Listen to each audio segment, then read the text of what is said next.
क्रम के अनुसार स्कंद 19 श्लोक संख्या 13।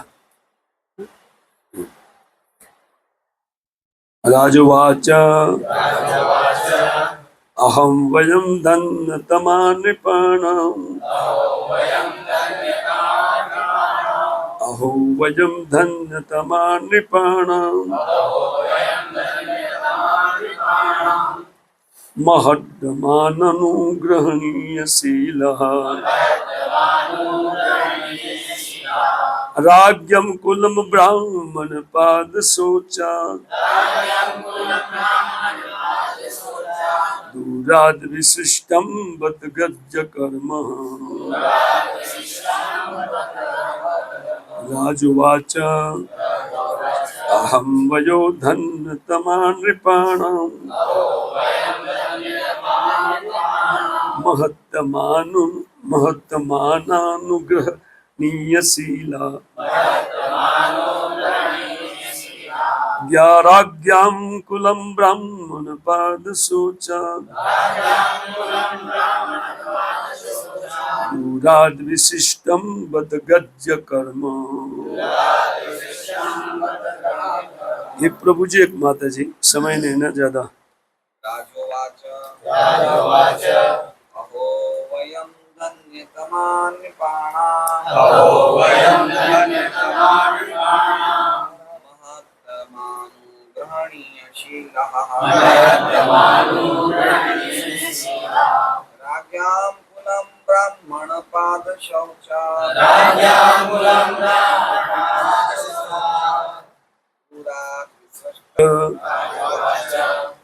महाराज परीक्षित ने कहा, अहो अहो वयम हम धन्यतमा अत्यंत धन्य या कृतज्ञ है नृपाणाम समस्त राजाओं में महत्तमा जो महापुरुषों का अनुग्रहणीय शीला कृपा प्राप्त करने के लिए प्रशिक्षित राज्ञ कुलम राजाओं के समूह में या राजाओं का समूह ब्राह्मण पाद ब्राह्मणों के चरण धोवन से शौचात प्रक्षालन से बचा हुआ दूर से ही विशिष्टम सदा बचा हुआ रहते हैं। बट ओह वास्तव में ये अद्भुत कारण है। गर्ह गणित कर्म कार्य करने पर भी मैं अत्यंत धन्य हूँ। तो अनुवाद तात्पर्य शिष्यमति श्री भक्तिवेदांत स्वामी श्रील प्रभुपाद महाराज के द्वारा भाग्यशाली राजा ने कहा कि निस्संदेह में समस्त राजाओं में अत्यंत धन्य हूँ जो आप जैसे महापुरुषों का अनुग्रह प्राप्त करने के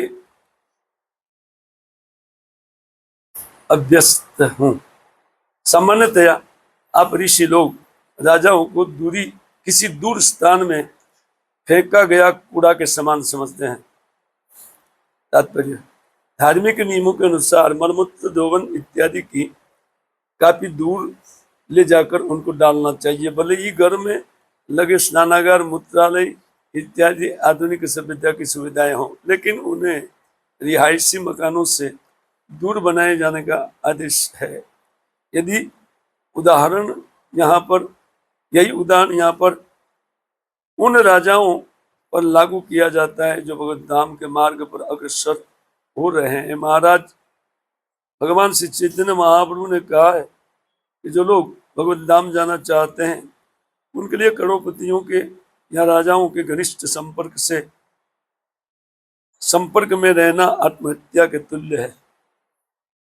दूसरे शब्दों में अध्यात्मवादी लोग सामान्यतया ऐसे लोगों की संगति नहीं करते हैं जो भगवान की सृष्टि की बाह्य सुंदरता द्वारा अत्यधिक आकृष्ट चित्त रहते हैं।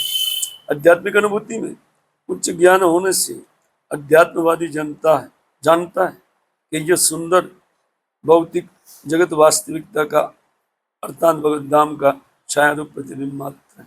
अतः वे राजसी ऐश्वर्य या इसी तरह की अन्य वस्तु से अधिक मोहित नहीं होते हैं। किंतु महाराज परीक्षित की बात ही कुछ और थी। ऊपरी तौर से वो देखने में राजा को एक अनुभव विहीन बालक के द्वारा मृत्यु का शाप मिला था, किंतु वास्तव में उन्हें भगवान ने अपने पास बुलाया था। महाराज परीक्षित के आमरण व्रत का समाचार पाकर जितने अध्यात्मवादी महर्षि तथा योगी वहां एकत्रित हुए थे वे उनका दर्शन पाने के लिए अत्यंत उत्सुक थे, क्योंकि भगवत धाम वापस जा रहे थे। और महाराज परीक्षित भी इस बात को समझे थे कि वहां पर जितने ऋषि एकत्रित हुए हैं वे उनके पूर्वज पांडवों की भगवत भक्ति के कारण उन पर अत्यंत कृपालु थे। अतएव परीक्षित महाराज अपने जीवन की अंतिम अवस्था में समस्त मुनियों को वहां उपस्थित पाकर के अत्यंत कृतज्ञता का अनुभव कर रहे थे, और उन्होंने ऐसा अनुभव किया कि यह सब उनके पूर्वजों तथा पितामहों के प्रताप के कारण था। अतएव उन्हें गर्व हुआ कि वे ऐसे महान भक्तों के वंशज। भगवान के भक्तों का ऐसा गर्व भौतिक समृद्धि से उत्पन्न दर्प नहीं हो सकता। इनमें पहला तो वास्तविक है और दूसरा झूठा तथा व्यर्थ है। अमज्ञानदिविनन्दस्य ज्ञानाञ्जनशलाकया चक्षुरुन्मिलितं येन तस्मै श्रीगुरवे नमः। श्रीचैतन्यमनोभीष्टं स्थापितं येन भूतले स्वयं रूपकदा मह्यं ददाति शपदन्तिकं। वन्देऽहं श्रीगुरौ श्रीयुतपदकमलं श्रीगुरुर्न वैष्णवंश श्रीरूपं साग्रजातं सहगण रघुनाथन्वितं तं सजीवं साद्वैतं सावधूतं परिजन सहितं कृष्ण चैतन्य देवं श्रीराधा कृष्ण पादान् सहगण ललिता शिवशाकन्वितंश्च मुखं करोति वाचालं पंगुं लंघयते गिरिं यत्कृपातमहं वन्दे परमानन्दमाधवं। श्रीगुरुन् दिनतारिणं श्रीचैतन्येश्वरं जयतं सुरतपङ्गौ मम मन्दमतिर्गति मत्सर्वस्वपदाम्भोजो श्रीराधामदनमोहनो वाञ्छाकल्पतरुभ्यश्च कृपा सिन्धुभ्यैव च पतितानां पावनेभ्यो वैष्णवेभ्यो नमो नमः। श्री कृष्ण चैतन्य प्रभु नित्यानंद श्री अद्वैत गदाधर शिवासादि श्री गौर भक्तवृंद हरे कृष्णा कृष्णा कृष्णा हरे हरे हरे राम राम राम हरे।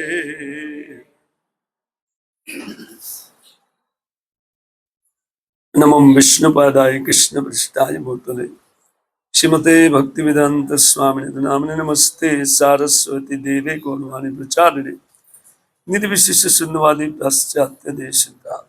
हरे कृष्ण। तो आपने दोबारा बहुत शॉर्ट टाइम में मुझे यह अवसर प्रदान किया है श्रीमद् भागवतम की इन कक्षा के लिए। वास्तव में भगवत भक्तों का ये स्वभाव होता है, वो अपने स्वभाव के कारण श्रीमद् भागवतम को बार बार श्रवण करना चाहते हैं। इसीलिए वो भागवत सुनने के लिए इतने इच्छुक होते हैं कि वे लोग बार बार उन वक्ताओं को बुलाया करते हैं। लेकिन श्रवणकारी व्यक्ति को ये भी चाहिए कि इसी प्रकार भागवतम का श्रवण करते हुए वो स्वयं वक्ता बने। वक्ता बनने से पूर्व एक ध्यान रखने की बात यही है कि ये भागवतम केवल वक्तव्य के लिए नहीं, ये जीने के लिए है। इसलिए भागवतम को जीवन में उतार करके वक्ता को बोलना सीखना चाहिए, अन्यथा उनकी बोली में कोई दम नहीं रहता है, कोई ठोस ना। जैसे एक बंदूक का गोली होता है, वो गोली में हाथ में लेकर के आपके कपाल में मारूं तो कोई इसमें क्या है, कुछ दम नहीं है। लेकिन वही अगर बंदूक में चढ़ा करके उन कारतूस को कोई मारे तो आर पार हो सकती है कि नहीं। ऐसे इसी प्रकार ये आचरण इत्यादि का बल प्रभुपाद जी लिखते हैं ना, वो कहते हैं कि प्योरिटी इज फोर्स, और इसमें फोर्स चाहिए। स्वयं की भक्ति बनाए रखने के लिए फोर्स चाहिए, और दूसरों की भक्ति का पोषण के लिए फोर्स चाहिए। फोर्स के अलावा ना ये काम अपना नहीं बनेगा, नहीं तो दूसरों का बनेगा ना। तो हम लोग अत्यंत धन्य हैं कि श्रील प्रभुपाद महाराज की शिक्षाएं हमारे साथ है, और जिसके कारण हम लोग इसी प्रकार की भावना को, जो भागवत को जीने की भावना को डेवलप कर सकते हैं। कोई दुर्गत भाव नहीं है ना। हमारी परंपरा में ये एक सामान्य बात है कि कोई भी व्यक्ति सहज ऐसे स्वभाव को डेवलप कर सकते हैं। जैसे आचार्यगण का जो स्वभाव है वो परंपरा के आशीर्वाद से प्राप्त होता है, न तो अपने बलबूते से। हम कुछ भी कर लेंगे लेकिन ये होगा नहीं। लेकिन अगर सद परिवार या सद एक परंपरा में बैठने की योग्यता या बैठने का एक सौभाग्य भगवान ने प्रदान किया है, तो सबसे पहले भक्तों को चाहिए कि अपने को इस परंपरा में श्रवण करने से अपने को धन्य समझे, है ना। जिस भक्त की परंपरा में आते हुए ये राजा बोले अहो वयम धन्यतमा नृपाणाम, जितने भी राजा लोग हैं उनमें से मैं धन्यतम हूं। धन्य नहीं बोल रहे हैं, न तो धन्यतर, धन्यतम बोल रहे हैं। देखिए, क्योंकि उनकी परंपरा में, इन राजर्षि की परंपरा रही उनकी। भगवान के महान भक्त पांडवों के कुल में महाराज परीक्षित का जन्म हुआ। इसी को बोलते अहो वयम धन्यतम ना। मैं तो अत्यंत धन्य हूं समस्त राजाओं में, क्योंकि राजा कभी धन्य होते नहीं है। कोई कोई हो गए, कोई कोई राजा वो धन्य होते हैं, लेकिन प्राय ये तो हम लोग जो भागवतम में श्रवण करते हैं ना, वो भक्त राजाओं का कथा है। बाकी इस पृथ्वी पर कितने राजा हो गए, करोड़ों खरबों, है ना, सब धन्यतम नहीं है। जो भागवतम में जिनकी कथा है वही धन्यतम माना जाता है। राजा होते हुए भी आप देखिए, है ना, नवम स्कंद के चौथे अध्याय में कथा आती है ना, धन्यतम अपने आप को, एक पूरे पृथ्वी के शासक अपने आप को धन्य समझते हैं ना। देखिए महाराज अम्बरीश, है ना, वो अम्बरीश महाराज कितने धन्य हुए, आप इनको समझ सकते हैं। ऐसा नहीं है कि धनवान होने से, है ना, कि कोई व्यक्ति भक्ति की अयोग्यता उनमें आ जाती है, बात नहीं है ना। धन को जिनका चित्त नहीं समझता है वो धन्य होता है। बाकी एक भिखारी भी कहां भजन करते करते,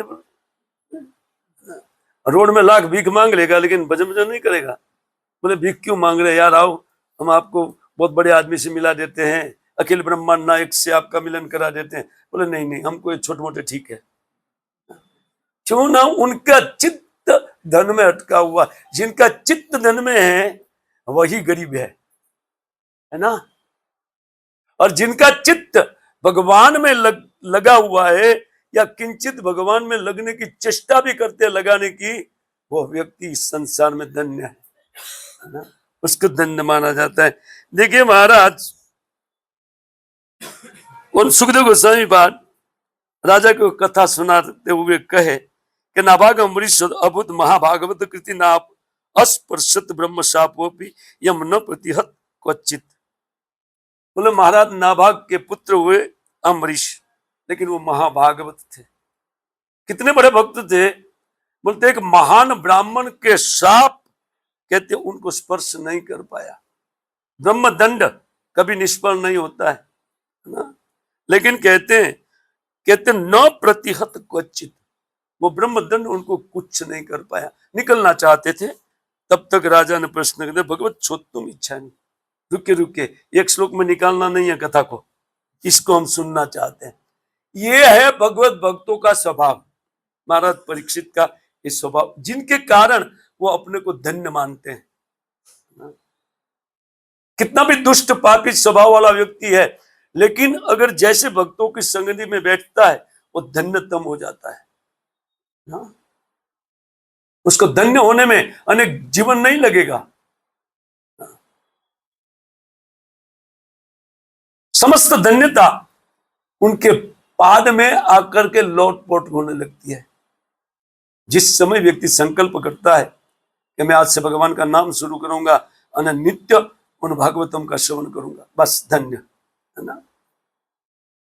सोचने मात्र से, अभी करना कल से है। आज सोचेगा तो आज जितना भी ऊपर के लोक में जैसे चित्रगुप्त इत्यादि चौपड़े लिखते हैं ना, वहां वो बोलेंगे कि तकलीफ है महाराज, यमराज जी के पास दौड़ते हैं, ये तो कल से ये करने वाला है, बोले साइन पोतो उनके कर्मों पर है ना। और ऊपर के लोग में ब्रह्मा जी विचार करते हैं, अरे यार ये तो कल से नाम लेना चालू करेगा, भागवत श्रवण चालू करेगा, और तब उनको वैकुंठ भेजने के लिए मैं वो प्लेट लगाना चालू करते हैं आरती का, क्योंकि उनको ऐसा नहीं भेजेंगे, ब्रह्मलोक से जाएंगे फ्लाइट, तो उनका थोड़ा आरती पूजन करके फिर बाद में जाए। इतना धन्य हो जाता है संकल्प जोड़ने से, संकल्प है ना। देखो कहते ओ वयम धन्यतमा नृपाणानाम, जितने राजा हैं उनमें धन्यतम मैं हूं, है ना।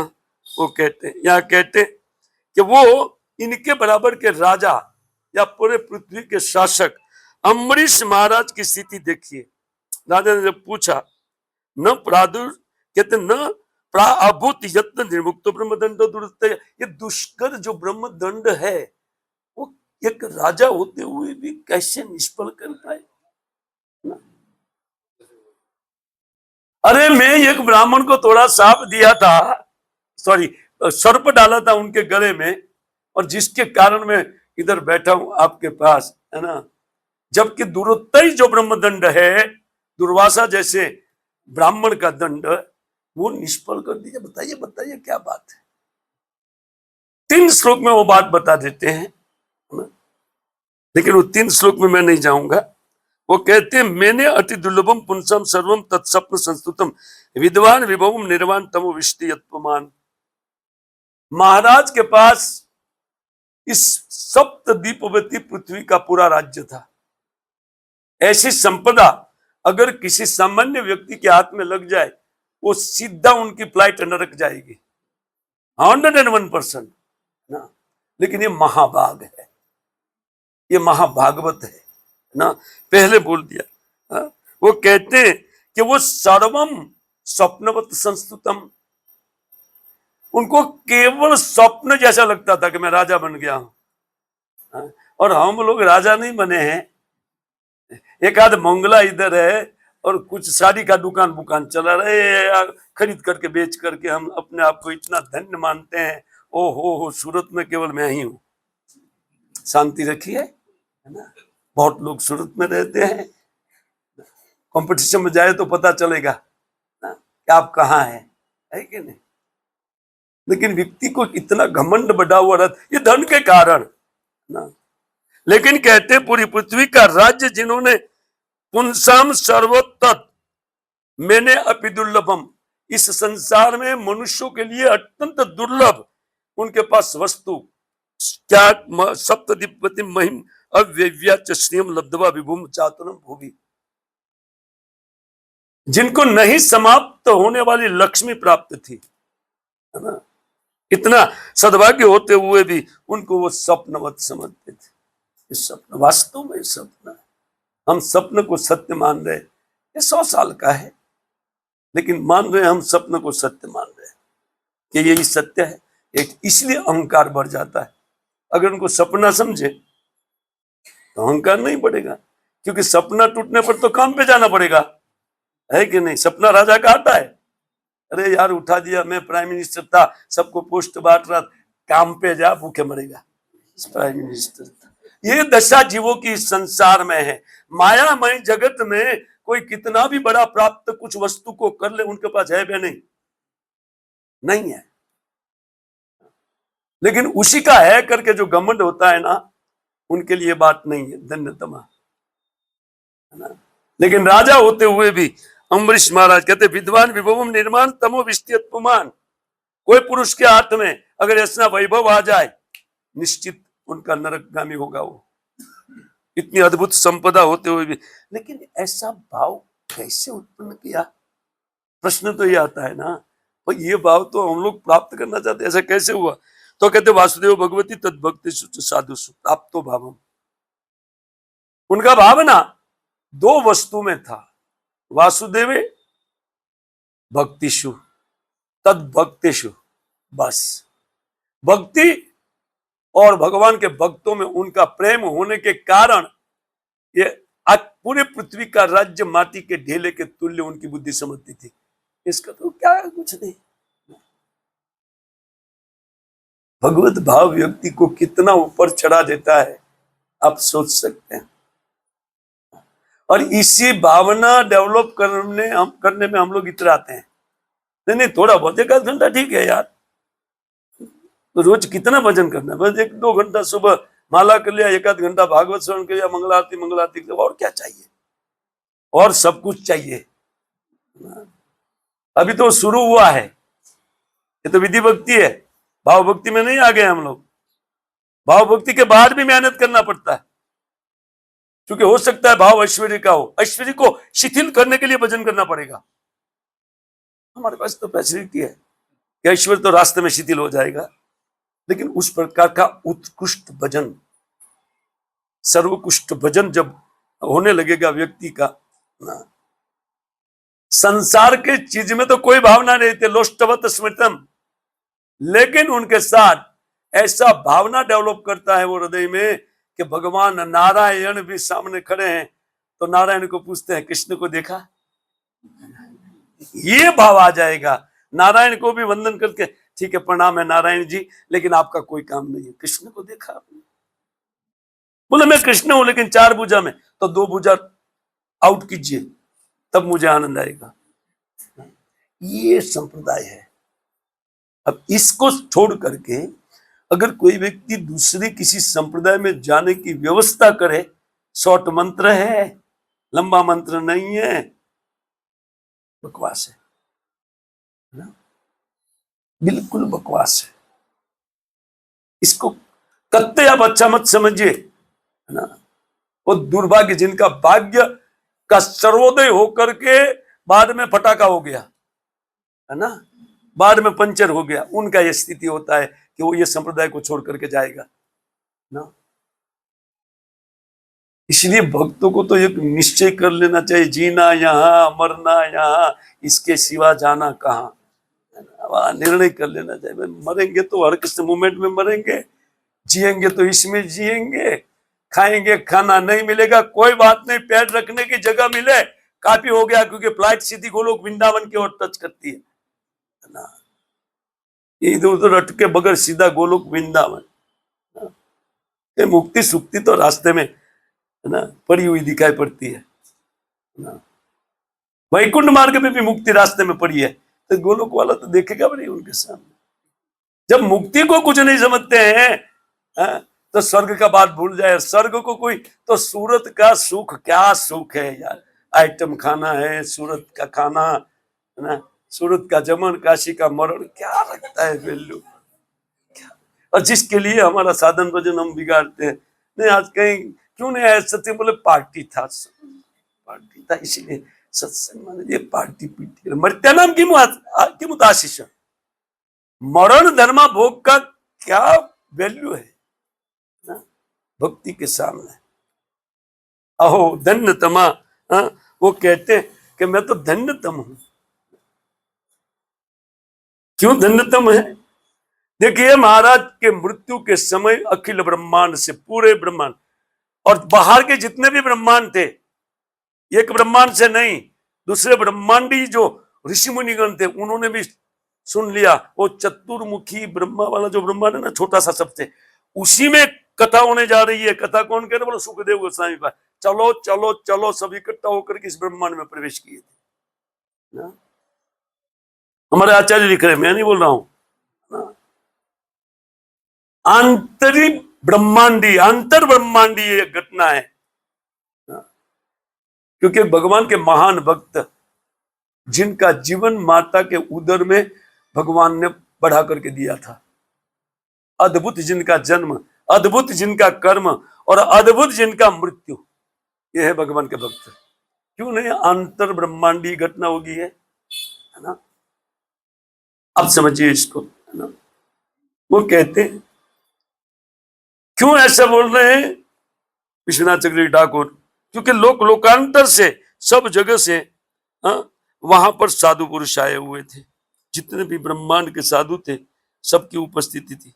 इसलिए विश्वनाथ चक्रवर्ती ठाकुर कहते हैं कि स्वस्मिन मुनिनाम स्वाभाविकम अनुग्रहम आलक्ष्य अहो, उनके मुख से आश्चर्य युक्त अहो भाव निकल रहा है। क्यों बोले? स्वस्मिन मुनिनाम स्वाभाविक, इन मुनियों का स्वाभाविक कृपा भाजन अपने आप को समझ करके वो अहो शब्द निकल रहा है। अहो वयम धन्यतम, अरे मैं बहुत धन्य हो गया आज, क्योंकि इन समस्त मुनियों को देखा सामने। महत्तमानम अनुग्रहणीय,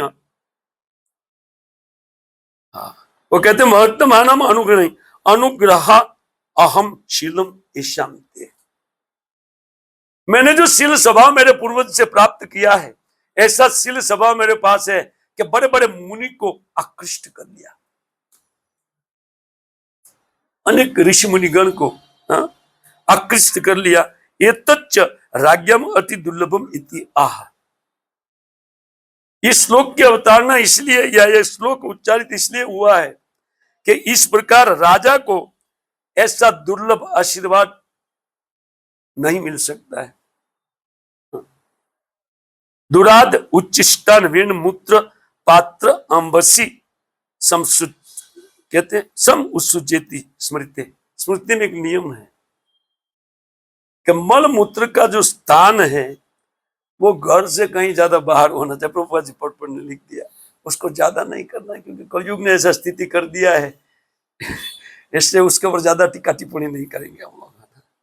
स्थिति ऐसा हो गया भाई, क्या करें, जब कलयुग है और कलयुग का जो जो जो दोष है वो तो दोष सामने, लेकिन कितना भी दूषित कलयुग रहने दो, वो तो बाथरूम में भी किया जा सकता है ना हरि नाम, उसमें तो कोई नियम कानून रखा नहीं चैतन्य महाप्रभु, है कि नहीं? तो कोई बात नहीं, बाथरूम घर में रखिए। प्रभुपाद जी इस बात को आप मत सुनिए, नहीं तो भारी पड़ जाएगा आपको आचरण करना। बोले ये आचरण कैसे करेंगे? कई बार लोग पूछ लेते हैं, अरे भाई ये आचरण आपके लिए नहीं है, बताया गया है, कलयुग का डिजाइन बताया गया है। आप सिंपल, वो बाथरूम में भी है तो हरे कृष्ण मंत्र जप कीजिए, कोई दिक्कत नहीं, मगर माला बार छोड़ के जाइए, माला पर नहीं, उच्चारण कीजिए, कीर्तन कीजिए।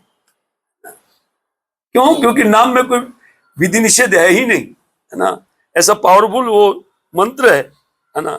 अतः कहते हैं कि ये दूर फेंके जाने वाले एक राजा की तरह मैं था ना। एक राजा, राजा का अर्थ ऋषि मुनि या बड़े बड़े मुनिगण जिनके ओर दृष्टिपात नहीं करते। क्यों? क्योंकि उनके चित्त में जितना ज्यादा धन उतनी ज्यादा आसक्ति, इसके कारण वो मल मूत्र के स्थान के योग्य समझ करके साधु लोग त्याग देते हैं। स्मृति वचनों में लिखा है, राजाओं की संगति, और महाप्रभु ने साक्षात दर्शन करवाया। महाराज प्रताप रुद्र के विषय में आप कथा सुनिए, लेकिन दूसरे भक्त भी चालाक है, इसलिए भक्तों की संगति धन्यतम है। क्या है? यहां किस लिए अपने आप को धन्यतम बोल रहे? भक्तों की संगति में। भगवान भी सामने है तो धन्यतम नहीं है। दर्शन करने के बाद भी दुर्योधन मारा गया, गया कि नहीं? देखते हुए, कृष्ण को देखते हुए मर गया, मरा कि नहीं मरा? कृष्ण खड़े थे सामने, जब गदा से प्रहार किया भगवान ने बताया यहां मार, यहां मार, और तो तुरंत दिया ना वहां। भगवान ने शिकायत, तब उनके चित्त में बोले यही सब कुछ सिखाने वाला है, अभी भी खड़ा है मेरे मृत्यु के टाइम। कैसे जाएगा उनको, कैसे गति मिलेगा सुंदर ना?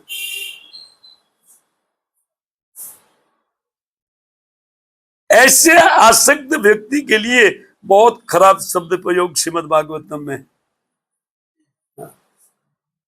नवम स्कंद में 9वें अध्याय में कुछ इस प्रकार की बातें आती है। जब रावण मर गया भगवान के हाथों, तो पूरी लंका की जितनी रानियां सारी विधवा हो गई, और ये सारे अपने अपने पति का शव खोजती हुई घूम रही थी। रावण को कई पत्नी थी, मंदोदरी भी थी उनमें, और मंदोदरी अपने पति का वो सिर कहीं पड़ा हुआ था, धड़ कहीं पड़ा हुआ था, उठा करके एकत्रित करके वो कुछ गायन कर रही है। बोले आपने हमारा बात नहीं माना, आखिर आपने लंका को विधवा किया, साथ साथ में हमको भी विधवा किया। हाँ? और कहते हैं जिन शरीर के लिए आप भोग की इच्छा करते वो भोग गिद्धानम, ये तो गिद्धों का भोजन बना दिया आपने, और आत्मा नरक है तब, और अपने आप को आप नरक की गति मिली आपको। आपने क्या पाया? भौतिक भोगों का यही अंत है। जिस नश्वर शरीर से जिस नाशवान भोगों के प्रति जीव आसक्त रहता है वो दोनों जाने वाला है, हाथ से निकलेगा।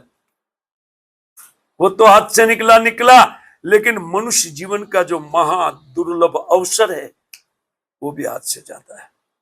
इसलिए भक्तों की संगति में आप बैठेंगे तो आपको सुनना ही पड़ेगा, नहीं भी आएंगे तो फोन आ ही जाएगा एक आध का, कल क्या कर रही थी, तो कल बोलेंगे थोड़ा ये ऐसा था, तो तुरंत 5 मिनट का लेक्चर मिल जाएगा आपको। क्या ये शाश्वत है? क्या ये शाश्वत है? और आप शाश्वत है कि देह शाश्वत है? अमुक संबंधी के हैं, इस प्रकार हो गया था वो, तो ठीक है। शाश्वत संबंध किसने के साथ है कि इधर दुनिया के साथ है? सब जवाब मिल जाएगा भक्तों से, है कि नहीं? ये सनातनी उपाय है, हम सनातन है, और ये सनातन सिद्धांत है हम सब लोग के लिए कि इस अवसर को जितना हो सके और इन अवसर की ताप में रहना चाहिए, है ना। देखो दन्नतमा कह रहे हैं महाराज परीक्षित, और श्रीपाद विश्वनाथ जी क्या लिख रहे हैं, वो कहते हैं इसलिए आश्रमाद दूरस्थ पाद सोच स्थलाद अपि आदूर दूरे राज्ञाम कुल विशिष्ट तेज ब्राह्मणेश तत्रापि। वो कहते देखिए ये जो 4 आश्रम है उनमें से राजा को तो पाद सोच की तरफ फेंक दिया जाता है, उसकी ओर तो दिखते ही नहीं साधु लोग, नहीं। क्यों? बोले दूसरे ठीक है, वैश्य ठीक है, दुखी रहता है, वो रहता है, और घमंड कम है उनको, या शूद्र तो धन्यतम है ना। आश्चर्य का बात है।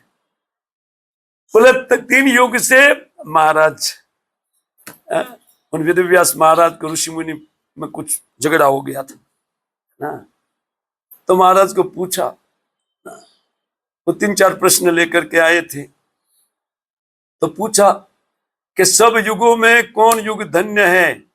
तो महाराज तो वेदव्यास जी स्नान कर रहे थे, ऊपर उठ करके बोले कलयुग धन्य है, डुबकी लगाया। बोले 4 वर्ण में कौन वर्ण धन्य है? ऊपर उठ के बोला शूद्र धन्य है। बोले स्त्री और पुरुष में कौन धन्य? बोले स्त्रियां धन्य है। बोले ऋषि मुनि आश्चर्यचकित, महाराज थोड़ा बाहर निकल के समझाइए, उल्टा पुल्टा बात हो रहा है। बोले नहीं, ये कलयुग धन्य कलयुग है, इसलिए ये लोग धन्य है, ये कलयुग धन्य है, स्त्रियां धन्य है, शूद्र धन्य है। व्यापारी भी धन्य नहीं बोला गया, शूद्र। कलयुग में शूद्र, क्योंकि शूद्र में सहज सेवा का स्वभाव है, स्त्रियों में सहज सेवा का स्वभाव है ना।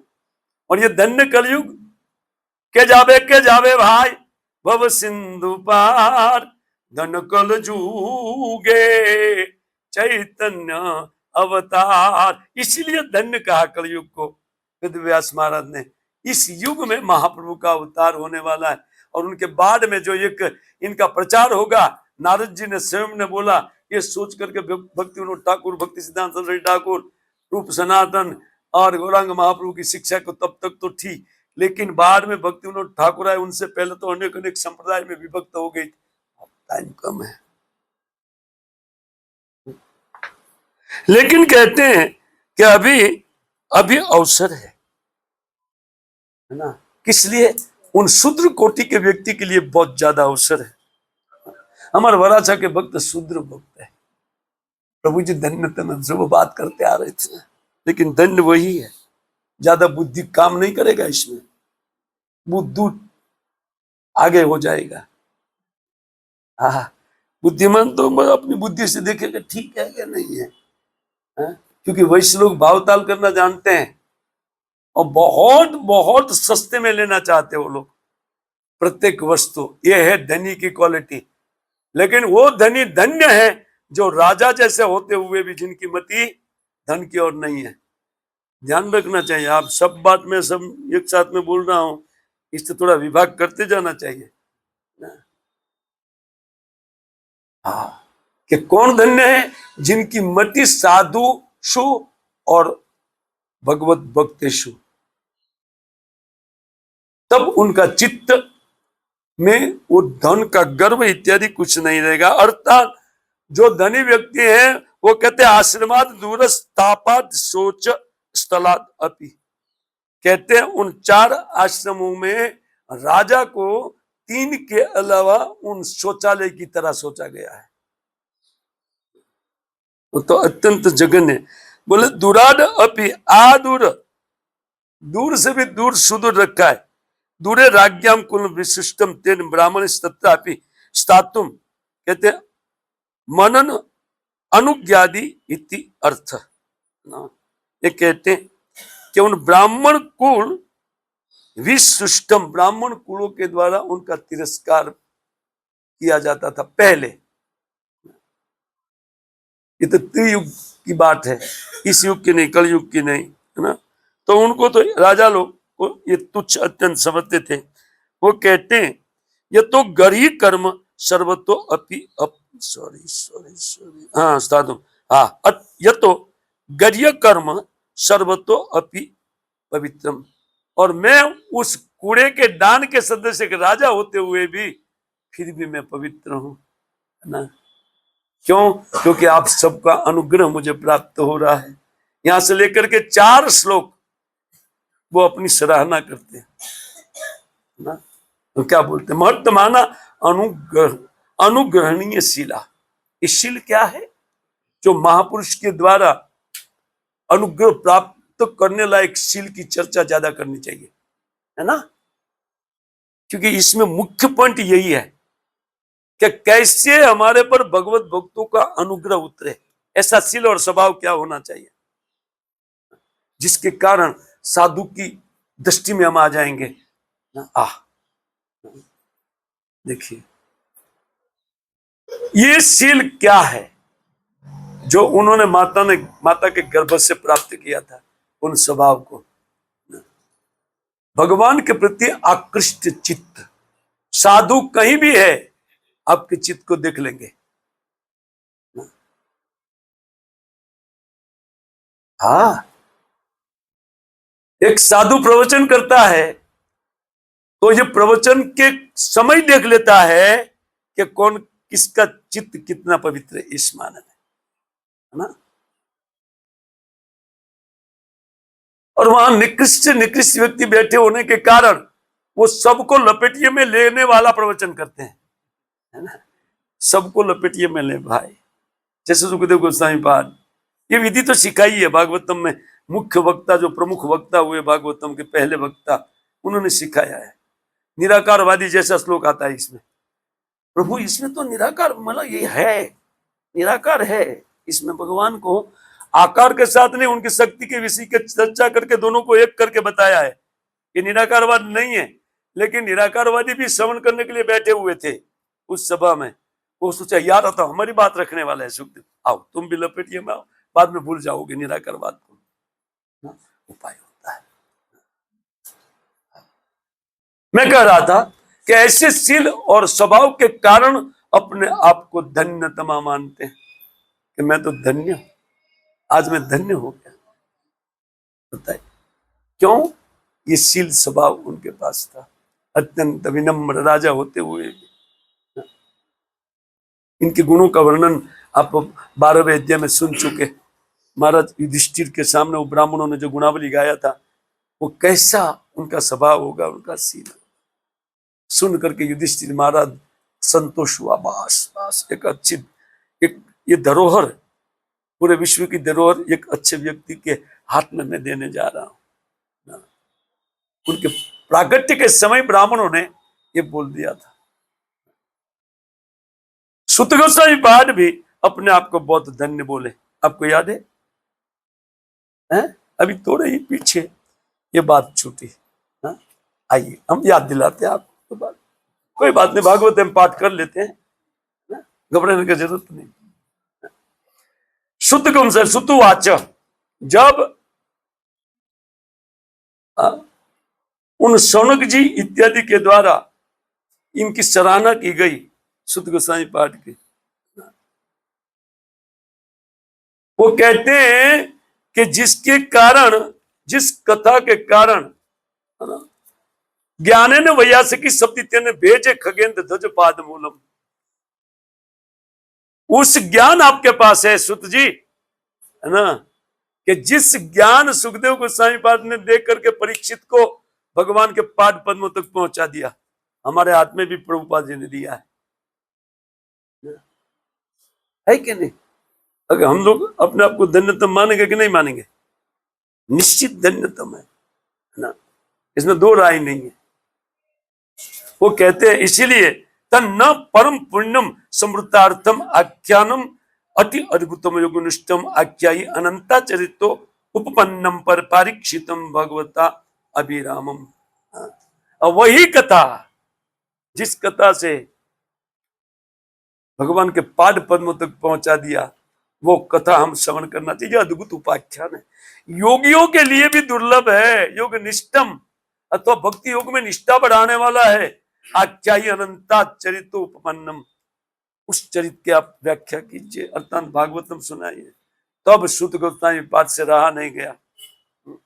सुतवाच अहो वयम जन्म भूतोद्यास्म वृद्धानुवृत्त्या विलोम जाता दोष्कुल्य माध्यम विदनोति शीघ्रम मत्तमानम विधान योग। ये श्लोक निकला उनके मुख से। क्या श्लोक है?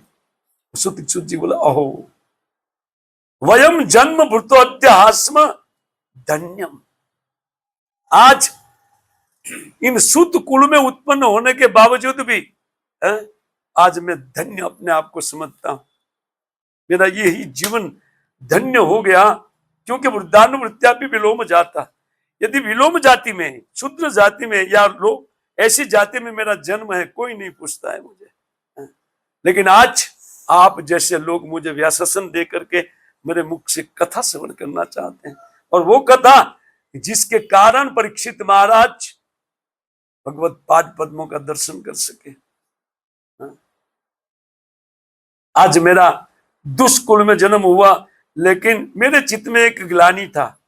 दोषकुल्यम आधिम, आदि माने ग्लानि, चित्त में एक ग्लानि था, अरे रे मैं सुत कुल में उत्पन्न हुआ हूं, सुत कुल में उत्पन्न। पर आपके जैसे विद्वान मान, शौनक जी युजुर्वेद के महान ज्ञाता, युजुर्वेद के शिक्षक वेद व्यास महाराज ने स्थापित किया था शौनक जी को, है ना।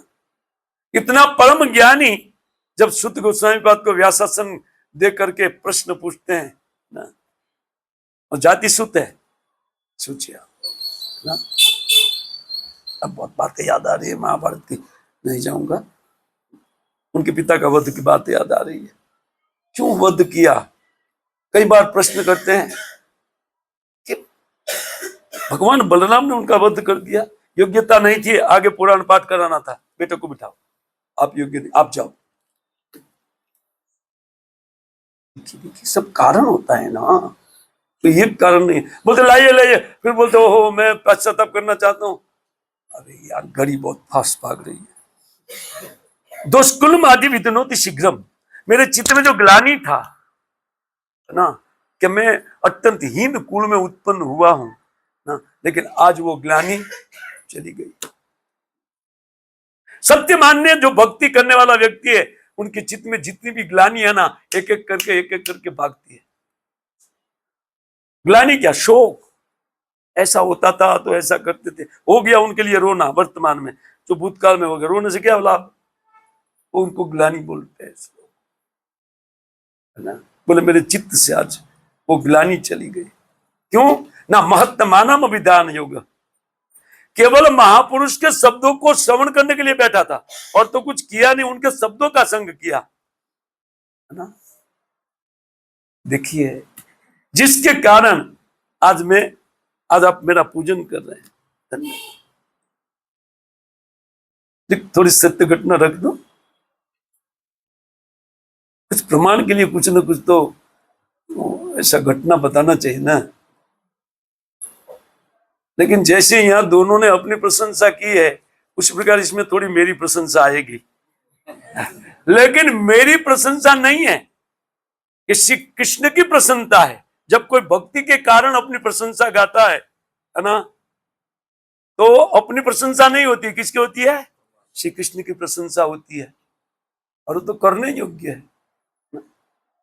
मुझे राधश्याम प्रभु ने एक बार, मैं उधर राधश्याम प्रभु के मंदिर में था, जब वो नया एनवीसीसी नहीं बना था, उस समय की बात है। तो मैं प्रवचन में बैठा था, सुबह का संडे का भागवतम था। संडे में जितने भी जो बेस वाले भक्त लोग होते हैं वो आकर के बैठते, बेस में जो रहते हैं उनको भी बुला लेते हैं। उस टाइम बुला लेते थे, अभी तो 2 मंदिर हो गया है, अभी मुझे पता नहीं क्या, जाता हूँ। लेकिन संडे बहुत कार्यक्रम रहता है, बहुत प्रचार हो गया है। तो मैं प्रवचन करने के लिए बैठा, तो ये मैंने तुरंत देखा सबसे पहले कितने बजे तक प्रवचन रहेगा, तो मेरे ध्यान गया, प्रभु जी 9 में 10 को बंद कीजिए, 10 मिनट लिखा है, प्रश्न उत्तर के लिए रखिए, है ना। तो मेरा प्रवचन चालू था, तो चालू प्रवचन में एक चिट्ठी आई, वो चिट्ठी को खोल करके मैंने रख दिया, क्योंकि मेरे पल्ले पड़ता नहीं था, इंग्लिश था और मैं तो ठहरा थम्स अप। अब वो इंग्लिश में था, मैं बोला ठीक है, जिसका जो प्रश्न है पूछेगा। तो मैंने ठीक 9 में 10 को बंद किया। मैं बोला कोई प्रश्न है तो आप लोग कहिए। तो राधश्याम प्रभु के मैंने चिट्ठी लिखा ना, उस चिट्ठी में लिखा था कि आप 9:15 बजे तक प्रवचन कीजिए, बाद में 10-15 मिनट क्रिश्चियन सत्संग लोग लेंगे। मैं बोला मेरा इंग्लिश पल्ले नहीं पड़ता है। राधश्याम प्रभु खड़े होकर के बोले, देखो इंग्लिश आपकी तरह ये नहीं जानते हैं, है ना। तो सब लोग आश्चर्यचकित हो गए। ऐसा मैंने बोला मैं थम्स अप हूं, इंग्लिश नहीं जानता हूं। बाद में मुझे राधश्याम प्रभु उसी टाइम बताया, प्रभु जी आपको 172 IIT स्टूडेंट श्रवण कर रहे हैं। उस टाइम मेरे चित्त से ग्लानि चला गया कि मैं एक थम्स अप हूं, है ना। मुझे इतने पढ़े लिखे लोग जब मुझे बिठा करके मेरी कथा श्रवण करते हैं, ये भक्ति के कारण चित्त में से ग्लानि चला जाए। जितना भी ग्लानि है, अर्थात जो शोक हो रहा है, वो शोक तो तत्काल, शोक मोह भया अपहा, है ना। ये कैसे श्लोक है, आगे का शब्द, यस्याम वै श्रीमानायम कृष्णे परम पुरुषे उत्पद्यते भक्तिम पुंसाम शोक मोह भया अपहा। अगर हम शोक मोह भय को दूर करना चाहते हैं, बस भक्तों की संगति में बैठ जाइए, हरि कथा श्रवण कीजिए। हरे कृष्णा कृष्णा कृष्णा हरे हरे, हरे राम राम राम हरे। अब कोई जिज्ञासा है तो 5 मिनट बाकी रखा है। प्रभु जी आपने वक्ता के बारे में बोला था, वक्ता बनना चाहिए जी। हमारे शिक्षा गुरु जो है सभी भक्तों को वक्ता बनाना चाहते हैं। यही तो मेरा भी, मैं ईश्वर ने बोला ना, सब धन्यतम बनिए, सब वक्ता बनिए। तो उसमें क्या है प्रभु जी, तो हम यहाँ आसन पे बैठते हैं, हमारी सब ये हो जाता है, हवाया उठती है,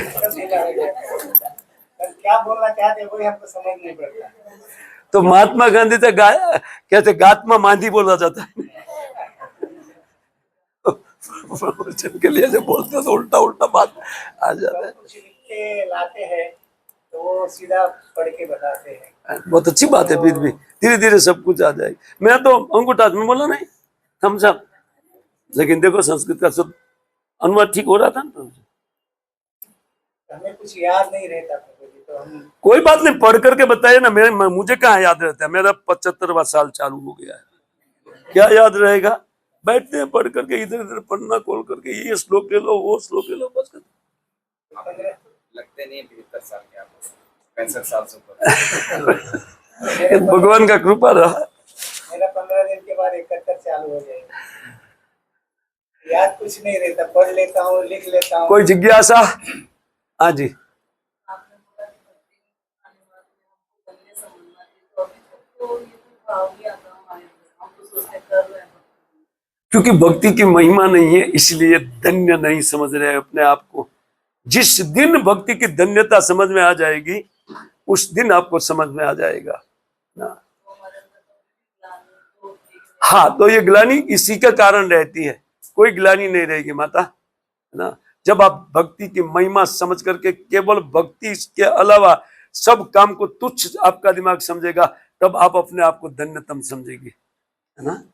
प्रभु जी, आपने बताया था मंदोदरी रावण को जो शेव था, वो जमा करके उनको बोल रहे थे कि आप हमारी बात नहीं माने, भगवान की बात नहीं माने, तो आप तो नरक गए। तो राम भगवान के हाथों मारा गया रावण, तो नरक कैसे? कहाँ गया वो? तो दोबारा जन्म लिया ना, वो तो वैकुंठ में गया 3 बार मर करके। लेकिन प्रत्यक्ष रूप में ये काम करने वाला नरक जाएगा, इसलिए लिखा गया। ये भागवतम की शैली है, हम लोग को प्रीचिंग करने की शैली है।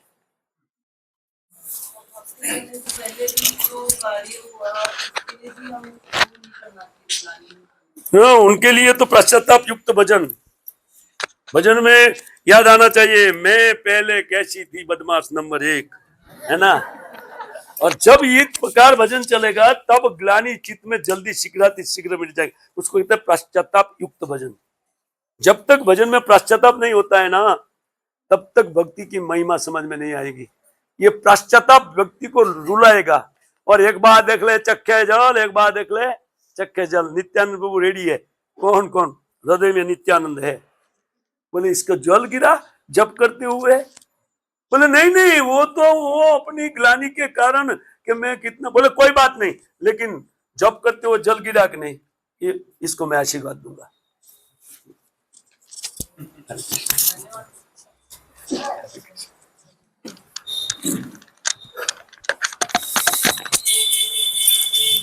हरे कृष्णा। बहुत ही सुंदर शिक्षा, प्रेरणादायक प्रवचन था। प्रभु जी, अगर आप 2 मिनट का अनुमति देंगे तो मैं आपका प्रवचन को एक बार पुनरावलोकन कर देता हूँ, 2 मिनट खाली।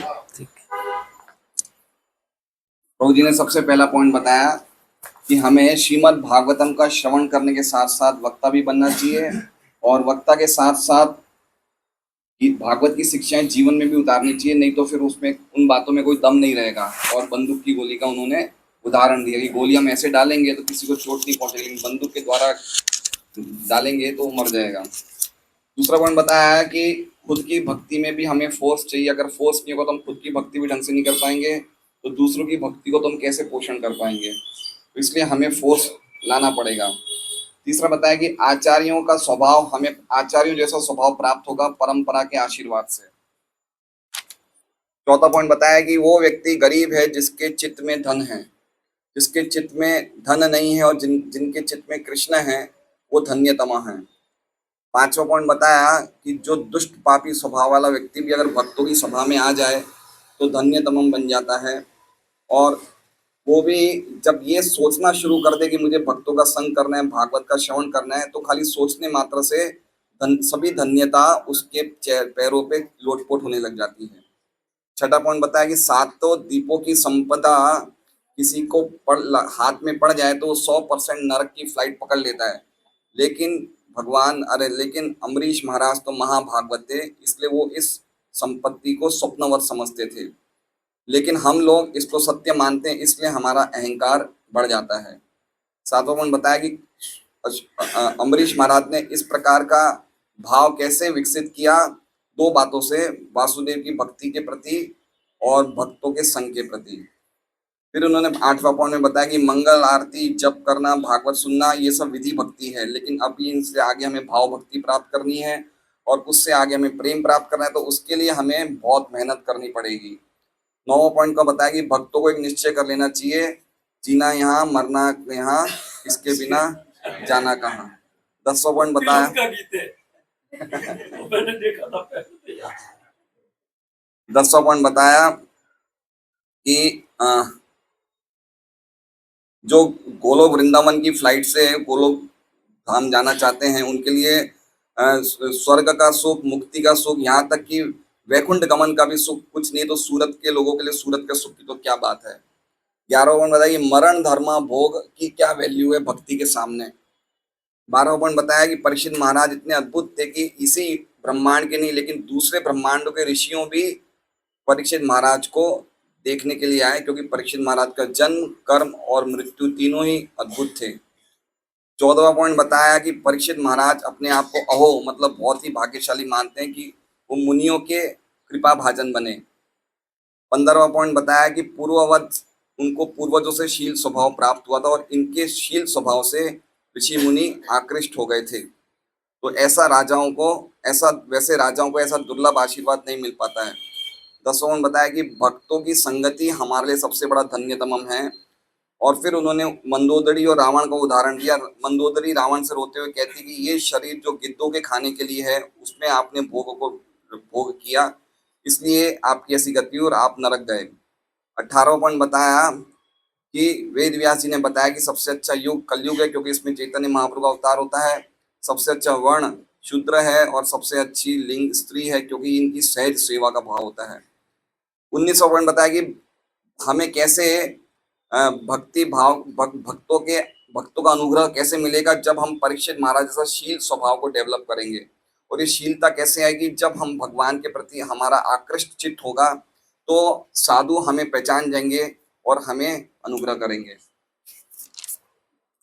20वां पॉइंट बताया कि सूत गोस्वामी को भी उन्होंने पहले बताया कि कैसे सूत गोस्वामी ने भी अपने आप को धन्यतम माना और हम भी धन्यतम हो गए शील प्रभुपाद की वही शिक्षा प्राप्त करके और हम भी भगवान के चरण कमल को प्राप्त कर सकते हैं। जो शिक्षा सूत गोस्वामी ने शौनक आदि ऋषि को दी वही शिक्षा प्रभुपाद ने अपनी बुक्स में हमें दे रहे हैं।